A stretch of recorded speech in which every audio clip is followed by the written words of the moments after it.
Through the prayers of our Fathers, Lord Jesus Christ, our God, have mercy on us and save us. Amen. Today, October 5th of civil calendar, is October 22nd of the church calendar. We commit today the Hero Martyr, Focus, Bishop of Sinop. He exercised himself from his youth in all Christian virtues as bishop in his birthplace, the town of Sinop on the shore of the Black Sea. He strengthened the devout and their faith by his divine example and words, and brought many other worshippers to the true faith. The stony-hearted pagans were filled with wrath against holy Focus, and the Lord foreshone to him in a vision his death by martyrdom. Focus saw a shining dove fly down from heaven, carrying in its beak a beautiful wreath of flower, which it laid on his head. And a voice came from the dove, "My cup is full, and it is for thee to drink it." From this vision, the man of God learned that he must very soon suffer for Christ. He was not afraid, but with thanksgiving to God, preparing himself for torture.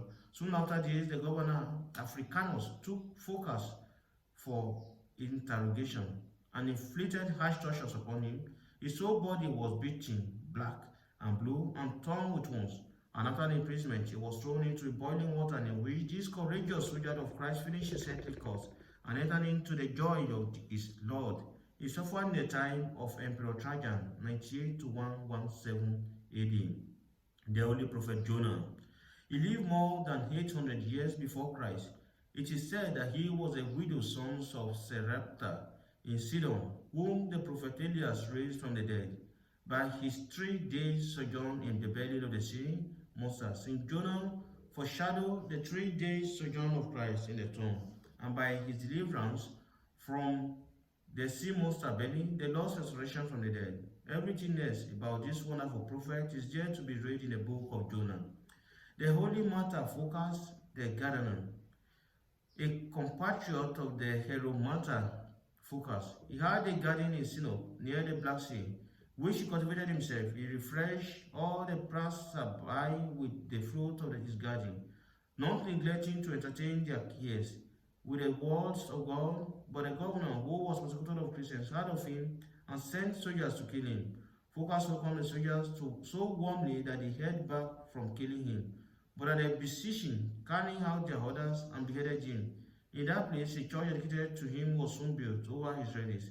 St. Focus is especially venerated by seamen and is invoked for aid by all who travel by sea. He suffered in 320 AD. Our Holy Father Cosmas of Zografos. He was of a noble Bulgarian family. When his parents wanted him to marry, he fled to the holy mountain. He was a solitary and wonder worker, living asceticism in a cave near the monastery of Zograpo, and was the greatest ascetic and wonder worker of that monastery.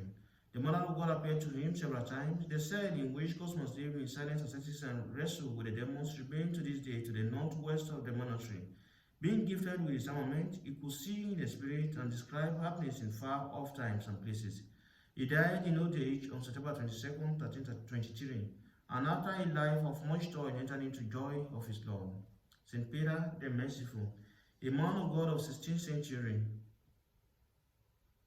See the passage of the construction below. The holy priest Jonas, the father of St. Theophan, the hymnographer, the writer of Kinos, and of St. Theodore, the branded, the scribe.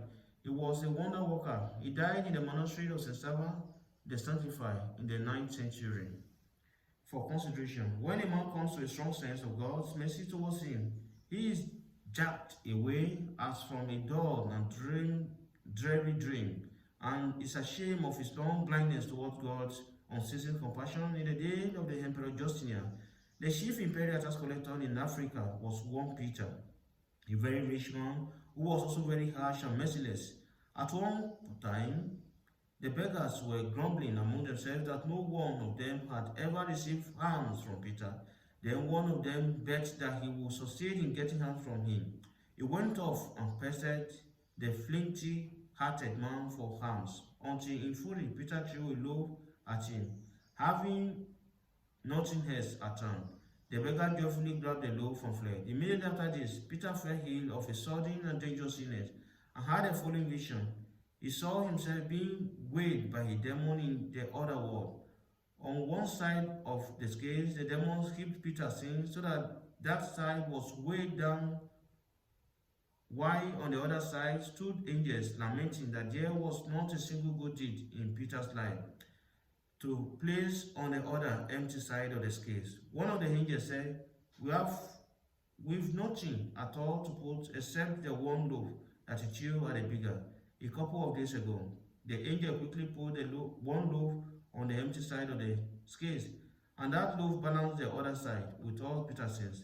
When the vision was over, Peter said to himself, Truly, that was not hallucination, for I saw all the sins I have committed from my youth.